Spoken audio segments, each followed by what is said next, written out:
आइए हम लोग शुरू करते हैं आज time and work. Time and work में हम लोग बेसिक बातों के ऊपर गौर करने वाले हैं और साथ ही नए तरीके के ऊपर हम लोग जाने वाले हैं, नए अप्रोच के ऊपर जाने वाले हैं।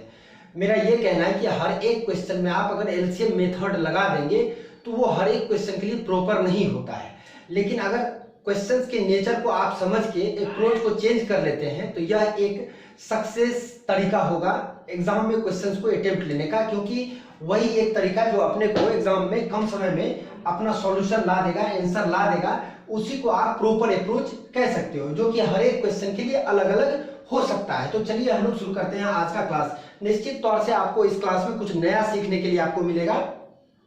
एक बार आप पूरे वीडियो को वॉच कर लेंगे, देखेंगे कि क्या हम समझाने का प्रयास कर रहे हैं। फिर आपको अगर लगता है कि ये चैनल आपके लिए है, काम की बात है, एक्चुअली में आप बिना काम वाले चैनल भी बहुत सारे एक्टिवेट किए हुए हैं, तो एक मेरा चैनल भी आपको लगता है कि कुछ ना कुछ आपके लाइफ में कुछ ना कुछ चेंजेस लाएगा, कंसेप्ट में कुछ ना कुछ परिवर्तन लाएगा, तो आप मेरे चैनल को सब्सक्राइब कर लेंगे, साथ ही नोटिफिकेशन बेल को दबा लेंगे और कमेंट बॉक्स में जाकर के कमेंट कर देंगे कि हमने चैनल को सब्सक्राइब कर लिया। तो चलिए हम लोग शुरू करते हैं time and work. Time and work का यह पहला क्लास है। टाइम एंड वर्क का यह पहला क्लास है। इस क्लास में हम लोग देखेंगे आसान सवालों से कंसेप्ट के ऊपर। तो चलिए हम लोग शुरू करते हैं आज का क्वेश्चन। ये पहला सवाल कहता है ए और बी किसी कार्य को क्रमशः 10 दिनों तथा 15 दिनों में समाप्त कर सकते हैं यदि दोनों ने मिलकर कार्य आरंभ किया हो तथा कार्य समाप्त होने से 2 दिन पहले बी ने कार्य करना बंद कर दिया हो तो सारा कार्य कितने समय में समाप्त होगा। देखिए क्वेश्चन कहता है कि ए और बी दो व्यक्ति है, दोनों मिलकर के काम को एक साथ आरंभ करते हैं। ए और बी एक साथ काम करना आरंभ करते हैं, लेकिन जब यह करते करते कार्य को समाप्त करने का जो टोटल डेज होगा, मान लीजिए कि टोटल x डेज में अगर वर्क डन हुआ होगा तो जो टोटल डेज लगा होगा वो कहता है कि कार्य समाप्त होने से 2 दिन पहले बी ने कार्य करना बंद कर दिया। बी ने कार्य करना बंद कर दिया, तो इसका यह मतलब हुआ कि टोटल अगर x डेज वर्क डन होने में अगर x डेज लगा होगा तो 2 दिन पहले बी छोड़ दिया, यानी कि बी कितना दिन काम किया, x - 2 डेज, मतलब 2 दिन पहले ड्रॉप कर दिया, यह काम करना बंद कर दिया। तो बी ए तो कंटिन्यू शुरू से लेकर अंत तक रहा, लेकिन बी 2 दिन पहले अगर छोड़ दिया, इसका मतलब x - 2 दिन तक बी काम किया। अब देखिए कहता है सारा कार्य समाप्त होने में कितना समय लगा, तो मेरा ये कहना है कि टोटल डेज का मतलब हो गया कि x का मान क्या होगा। एक्चुअली में इस बात को आपको समझने के लिए इसके थ्रू समझाया गया है। आप क्वेश्चन बनाने का तरीका क्या होगा, निश्चित तौर से यह एलसीएम मेथड से फास्ट काम करेगा तरीका। आप मेरी बातों को गौर से सुनिएगा। क्वेश्चन के हिसाब से तरीका हुआ तो मान लेते हैं कि माना कि सारा कार्य को डन होने में x दिन लगा। इसका यह मतलब हुआ कि a कंटिन्यू x दिन तक काम किया होगा, जबकि b x - 2 दिन तक काम किया होगा। अब एक चीज गौर करने वाली बातें हैं कि a अगर किसी कार्य को 10 दिन में कर सकता है, a अगर किसी कार्य को 10 दिन में कर सकता है तो a एक दिन में 1/10 कार्य करता है। देखिए थोड़ा सा यूनिट पर गौर करिएगा, इतना कार्य पर डे कर रहा है, मतलब कि इस फॉर्म को, इस नंबर को अगर उल्टा कर देंगे, इसका रेसिप्रोकल फॉर्म जो होगा वो कार्य पर डे निकलेगा। अगर मान लीजिए यहाँ आवर होता तो 1/10 कार्य पर आवर निकलता। इसी तरह से आप बी के बारे में भी सोच करके देखिए कि बी 15 दिन में अगर पूरा काम करता है तो एक दिन में वह 1/15 काम करता है, जिसको कि हम लोग कह सकते हैं कि यह बी का क्या है, एफिशिएंसी है। अब एक चीज देखिए, अगर आपसे यह बोला जाए कि ए एक दिन में 1/10 काम करता है तो 2 दिन में कितना करेगा, तो आप 2 गुना 1/10 कर देंगे। 5 दिन में कितना करेगा तो 5 गुना 1/10 कर देंगे। x दिन में कितना करेगा तो आप x गुना 1/10 कर देंगे। मतलब कहने का ये है कि आप कह सकते हैं कि ए का x दिन का काम प्लस बी का x माइनस 2 दिन का काम बराबर एक काम।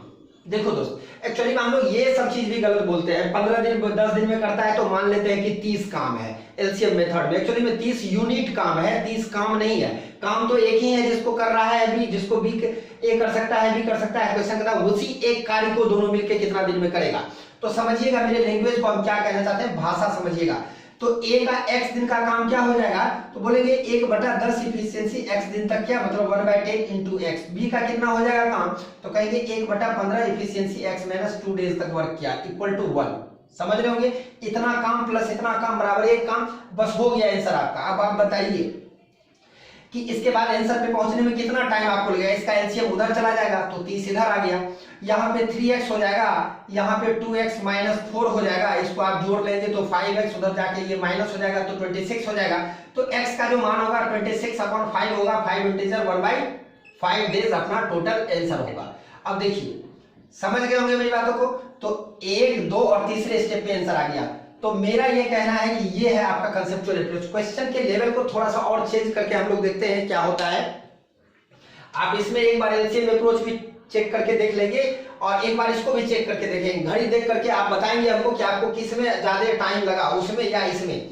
तो मेरी बातों के ऊपर गौर करेंगे आप। हम लोग चलते हैं अगले सवाल पे। अगला सवाल क्या कहता है दोस्त, थोड़ा गौर से देखो। एकदम बिल्कुल मेरी बातों को गौर से अगर आप देखेंगे तो मैथ्स इतना आसान हो जाएगा। एक्चुअली में बनाने के लिए तो सभी लोग बताते हैं, बहुत अच्छे अच्छे टीचर हैं यूट्यूब पर, लेकिन समझाने वाले लोग बहुत कम हैं। तो मेरी बातों को गौर से सुनिए और मेरी बातों को ध्यान से समझिए। इसी तरह के वीडियो हम आपके लिए लाते रहेंगे, इसलिए चैनल को सब्सक्राइब करना ना भूलेंगे। तो चलिए हम लोग चलते हैं क्वेश्चन के अगले टाइप पर। सवाल कहता है कि ए, बी और सी किसी कार्य को क्रमशः 10 दिनों, 15 दिनों और 20 दिनों में, आई थिंक आपको दिख रहा होगा, चलिए नहीं दिख रहा है, क्रमशः 10 दिनों, 20 दिनों और 15 दिनों में समाप्त कर सकते हैं। ए ने कार्य, इस पर थोड़ा एलसीएम मेथड ट्राई करिएगा। ए ने कार्य आरंभ किया परंतु 2 दिन बाद बी भी कार्य में शामिल हो गया, जबकि सी उसके 2 दिन बाद कार्य करना आरंभ किया, तो सारा कार्य कितने समय में समाप्त होगा। अब देखिए क्वेश्चन में और भी चेंजेस किए जा सकते हैं। अभी आपको बढ़िया बढ़िया क्वेश्चन से मान लीजिए पाला पड़ा होगा, हम ये नहीं बोलते नहीं पड़ा होगा, लेकिन एक बार इसमें एलसीएम अप्रोच आप ट्राई करके देखेंगे और जो तरीका अपना लोग आज सीख रहे हैं उसको आप इस्तेमाल करके देखेंगे आप घड़ी का टाइम मिला करके कौन बेस्ट है। तो चलिए हम लोग मान लेते हैं कि टोटल डेज जो अपना है, टोटल डेज जो है वो है x डेज है। इसका ये मतलब हुआ कि ए काम शुरू किया और ए तो छोड़ा नहीं, तो कंटिन्यू x दिन तक किया। बी 2 दिन के बाद काम को शुरू किया तो x माइनस 2 दिन तक यह काम किया, और सी इसके 2 दिन बाद आया तो सी x माइनस 4 डेज तक वर्क किया। मतलब समझ गए होंगे मेरी बातों को। सी लास्ट में x माइनस 4 दिन तक काम किया। अब देखिए इसको अगर आप समझ गए तो आपका काम हो गया। अब आप कह सकते हैं एक चीज कि ए का x दिन का काम प्लस बी का x माइनस 2 दिन का काम प्लस सी का x माइनस 4 डेज का वर्क का कार्य बराबर एक कार्य। अब देखिए एक चीज को, ये आपको समझने के लिए एक्चुअली में दिया जा रहा है क्योंकि आप आज सीख रहे हैं इस तरीका को। हमें अगर ट्राई करता होता तो हमने एक बार में कर लिया होता। 1/10 इफिशियंसी x दिन काम किया, 1/20 इफिशियंसी x माइनस 2 दिन काम किया क्योंकि 2 दिन बाद आया, x/15 इफिशियंसी 4 दिन बाद आया क्योंकि उसके b जब आया उसके 2 दिन बाद, मतलब इनिशियल टाइम से 4 दिन बाद, तो b का x माइनस 4 दिन का काम बराबर कितना काम दोस्त, बराबर एक काम। तो अब आप देखो एक चीज को, इसका एलसीएम 60, तो ये हो जाएगा 6x plus 3x minus 6 plus 4x minus 16 equal to 60। समझ रहे होंगे मेरी बात को, थोड़ा सा आप आराम से कर लेंगे। 6 3 9 4 13x माइनस 22 उधर पॉजिटिव हो जाएगा तो हो जाएगा 82। तो 60 और 16 6 22 82 हो जाएगा। अब आप कहेंगे जो x का मान होगा वो 82/13 होगा। देखिए कितना सॉलिड तरीका है। तो मेरा कहना है कि लेक्चर भारी हो जाएगा, इसी तरह के क्वेश्चन से हम आपको मिलाते रहेंगे। अगर आपको अच्छा लगता है चैनल तो आप चैनल के नोटिफिकेशन बेल को दबाइए। हम इसी